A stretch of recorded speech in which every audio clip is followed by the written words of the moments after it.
Hi, I'm the Magpie. And I'm Jax.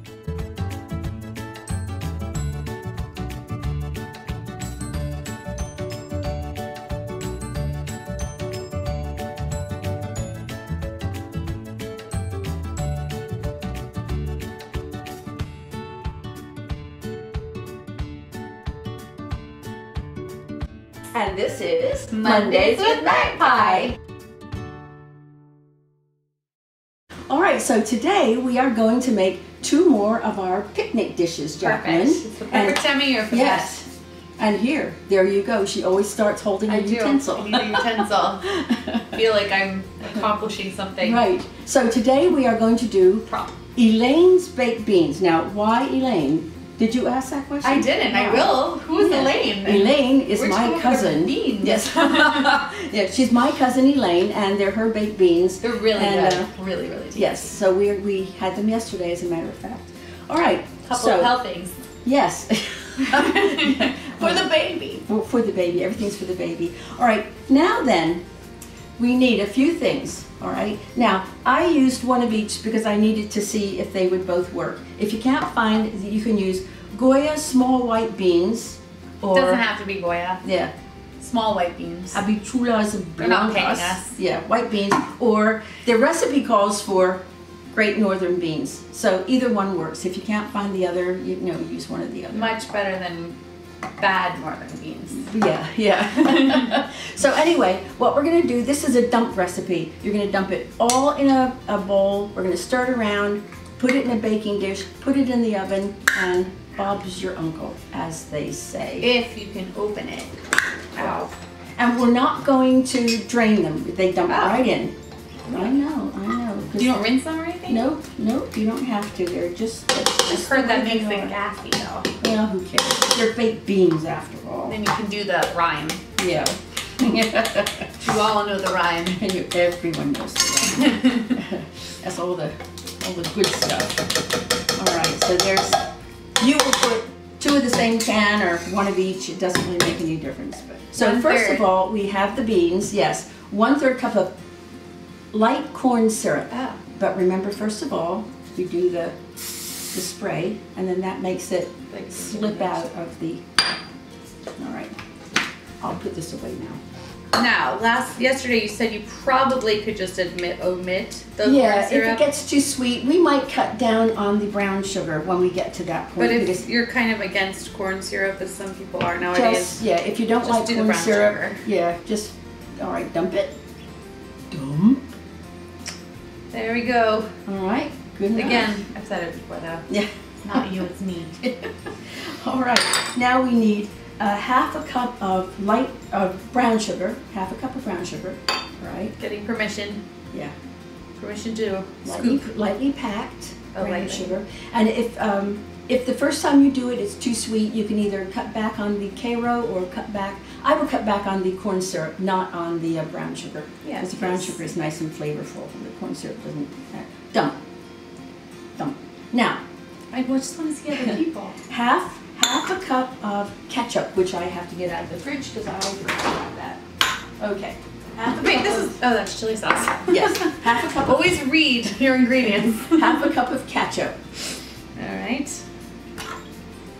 Now, why would we do all of this and not just open a can of baked beans? Because no preservatives for the most part. Yeah. I'm sure you have a little bit in the ketchup. Yeah, but just a little bit. But in those cans of baked beans, I read some of the ingredients and it's frightening. All right, there you go. Dump. Dump. And then it just isn't working out. 1/3 cup, the little one, of chili sauce. Now, if you have homemade chili sauce, use your own chili sauce. But I thought best to. I don't have homemade chili sauce. Best to buy. So it's Heinz. Never have. Yeah, you find it in the ketchup aisle. Can you get it? If not, we'll stick a knife in it. Oh, it's coming. It's coming. The Heinz. Oh, there we go. Never mind. All right. Now do it. Very, very good. So I guess one of these episodes we'll have to learn how to make homemade chili sauce. Yeah, but that's my cousin Wendy. She makes her own. So we will have Wendy to make chili sauce for us. Dump? Yep, dump. I met someone else. I don't know. I don't have a lot of dump lines. I was always dumped, never dumping. teaspoon of salt. I use pink Himalayan salt. You can use whatever salt you wish, but Himalayan sea salt is supposed to be the best. And since you are only the best, you should have only the best. All right, stir it up, Jax, stir it up. And do this. Yeah, stir it up. These beans will provide healthy minerals and vitamins for the baby. All right, dump it in. Put it in the pot. Now dump it that way. It makes enough for a family picnic. You know, it's not going to make, if you have a crowd of people, you're going to have to double it or triple it. I think I'm going to like double or triple at the beginning of the summer and freeze portions. That would be very possible. And what I like to do, now you have a choice here. You can either crumble bacon and put it on top, or you can just chop up the bacon, and I like the bacon fat. Don't you think bacon fat does something to baked beans? So anyway, so we're putting in raw bacon, all right? And the other thing optional is 1 tablespoon of minced onion. Just what do you like in your beans? Yeah, what do you like? You can put chili, I mean, you can put pepper, you can put whatever you feel like. This might keep them vegetarian probably, but yeah, you know. Yeah, but anyhow. You like bacon. Yeah. Yesterday, I put in granulated onion because I didn't want to have little chunks of things, so. And she didn't want to watch me mince it. Yeah. Oh, no, I just thought, you know, what the heck, she said. So 1 teaspoon of onion, stir it up, Jax. Okay.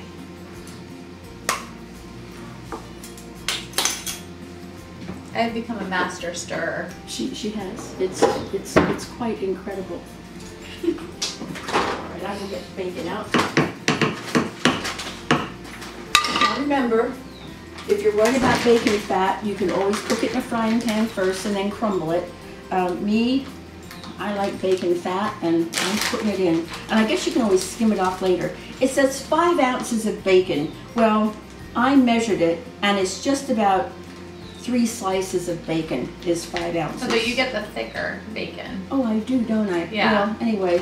I mean, it's good, but. It's a couple slices. I would say 3 or 4 slices of bacon. I don't know, 5 ounces of bacon. It's like a 1/4 pound of bacon. I don't know. But anyhow. And here's what I do. Because I am lazy. No, I get wise. I get the scissors, and well, I do it. Maybe what I should do, get me the dirty bowl, because it doesn't matter if it's got stuff if it on has bean stuff on it. Yesterday when Maggie served these to me, she gave me chicken. It didn't have anything on it. It was like grilled chicken. Right, just grilled chicken because of baby. But I was taking the chicken and dipping it in the sauce of the beans. Good. So the sauce is very tasty. Yeah, it's good. It's really, really good. Now, what we're going to do is we're going to get in here and kind of separate these a little bit so that, you know, you don't have great big wads of bacon. I'm just kind of, yeah. Do something? Well, there we go, yeah. Help. I was being a voyeur. Yeah, and we just stick it on. And if at the end of the baking period, it says, the recipe says, bake at 350 for about 45 minutes. So we'll let you know what happens in 45 minutes at 350, and it should be absolutely lovely. And then we're going to come back and we are going to make sauerkraut, the best sauerkraut you have ever had in your entire life. All right, so now we have baked beans in the oven for 45 minutes or whatever. The next recipe we're going to do is going to take a bit of time. So this, you might want to consider doing this the night before your picnic. Or also, this is something that I always put out at Christmas time. So, and Jacqueline, having Polish parts, understands sauerkraut and kielbasa. Yeah. So we always put kielbasa. But if you don't want, you can just make the plain old sauerkraut, and it's good with hot dogs or whatever you want to put with it. So very first off, this is my friend Al's sauerkraut. It's the best sauerkraut I've ever had. So that's why I'm sharing it with you. So you can also have Al's best sauerkraut I've ever had. Okay, Jax, so the first thing we're going to do is we have to rinse the sauerkraut to get rid of all the that stinky water. So we had trouble opening up this jar, and Maggie goes, oh, let me just grab my church key. And I'm like, what is she talking about? Apparently this thing that you open beers with, and it's called a church key. Called a church key. So wrap your head around that. So maybe everyone know that, but me, I don't know. I guess because I'm older. I don't know. Maybe we call it a church key. I don't know. But anyway. A lot of Irish priests. So. Yeah. I can say that because I'm part Irish. Gives me permission. And Catholic. Well, kind of. And it's good for you. Right. Sauerkraut is very good for you. I'm going to go back to the sink and I'm going to rinse this off and then I'll come back. All right. Al says, you fill a pan 3/4 with water. Now, he doesn't really say which pan or what size pan. That's not 3/4. No. Okay. So I just have about 1/4 full, actually. And we're going to stick that in. All of it, right? And, yeah, all of it. And it covers it. It's covered. And I think that's really all that has to happen. It just has to be covered. And we are going to start with now we're going to add to this mixture now. We have sauerkraut and water in a big pot. 1/2 cup of sugar, white sugar. Nice and big jar. Yeah, so right. Now she can get in there without making a Put it in, right? Put it in. I like these dump recipes. Put it in, yeah. This is nice dump recipes. And now 1/2 cup of applesauce. Okay. And we use organic applesauce. If you make it yourself, that's even better. Very easy to make applesauce. Yeah. I even can do that. Yeah, you just peel some apples, core them, stick them in a pot, and cook them until they're nothing. And, it's just a lot of peeling. Yeah. Right. It doesn't have a lot of appeal. I finally thought of one. I never think of any. Okay. Now a dash of salt. Now a dash, we're going to call it 1/4 teaspoon of salt. And so 1/2 of that one, Jax. Can you think you can do a 1/2? There you go. Yeah, 1/2. Just about a 1/2. Just a little bit. You know, if you're good with your fingers, just and a little bit of pepper. A little bit of pepper. Yeah, pinch it up. There we go. Pinch of pepper. Is that too much or good? No, that's fine. 1/2 teaspoon of caraway. Here's a clean 1/2 spoon. Caraway, caraway, caraway. It's like an old Enya song. Okay. All right, let's not get carried away. So just half. That's good. Yeah, put it in a little bit more. It doesn't matter. Actually, when I don't like caraway seeds, like in bread and stuff, you don't even notice it in this stuff. It just adds flavor. And there's got to be something good for you in caraway. What do you think? I don't know. All right, sure. Tie in our bay leaves, 2 or 3. Let's put in 3 bay leaves, dried bay leaves, because that's what I have. If you can get fresh ones, I expect that's nice. But yeah, throw one. Ooh. Oh, jeden, dwa, trzy. Is that Polish? Polish. Oh, there you go, Polish. Now, paprika. Let's do a 1/4 teaspoon to a 1/2 teaspoon. It depends upon how much you like paprika.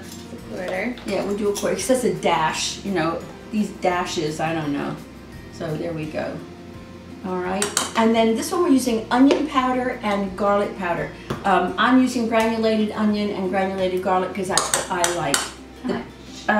Whatever, have a 1/4 teaspoon, 1/2 teaspoon, yeah, 1/4 teaspoon. Let's start with, because he says a dash. So he probably has a shaker and just do a couple shakes. And you can always correct the seasoning later on if you don't like the way it's coming out. Better to add because you can't take away. That's it.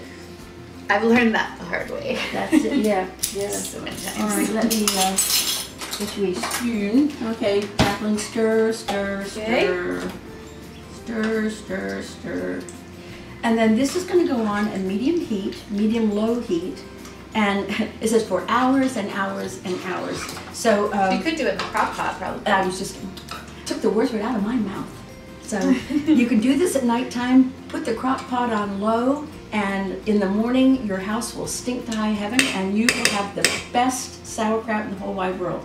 And when the sauerkraut is halfway finished, we will add kielbasa. Yum.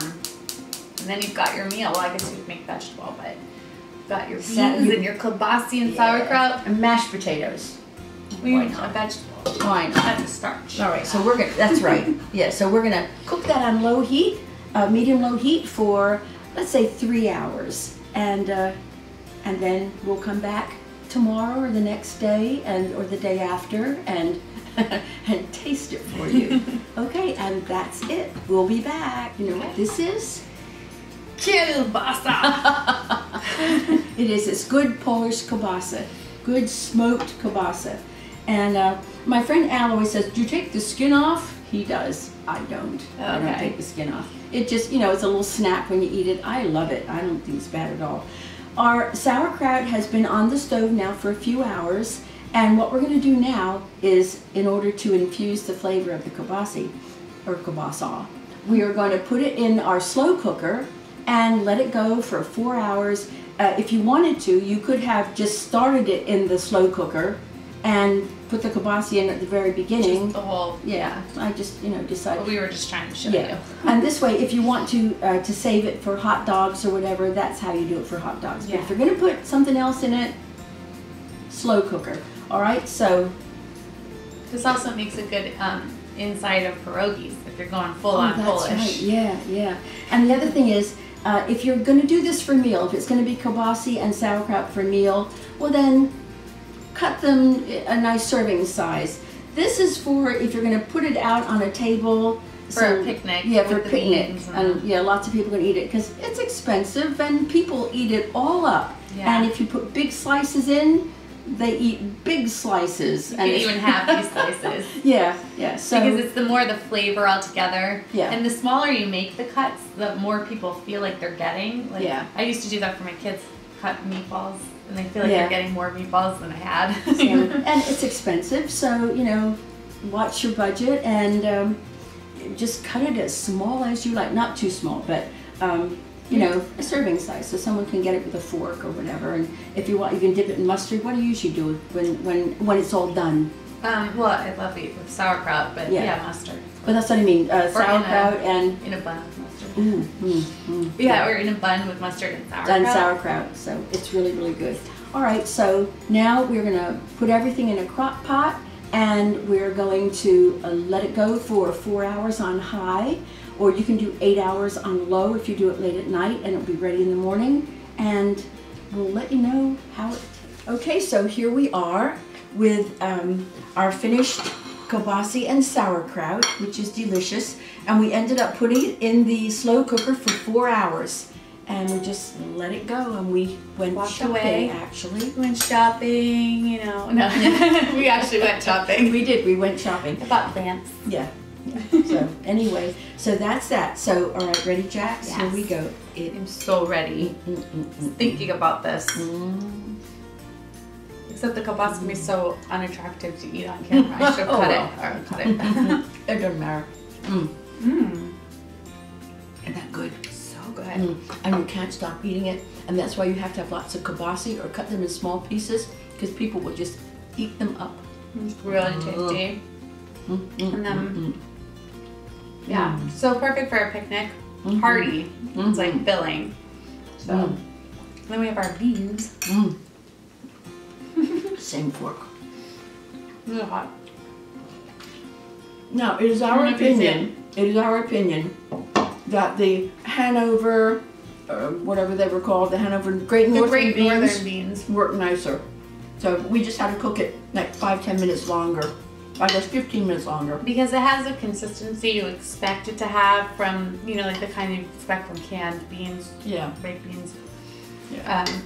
And the other one's fine. It's just a little more al dente tasting. It's like a little. If you like your beans al dente. Okay, ready? They're very, very tasty. So good. Yeah. They're better than the canned things. Yeah, and you can control what you like if you want, you know, put something in your life. Yeah. It's nice. But I say, first of all, make it according to the recipe. See if you like it, and then change it from there. If you want, you can put some pepper flakes in if you want it a little zingy, or cayenne pepper, or something like that.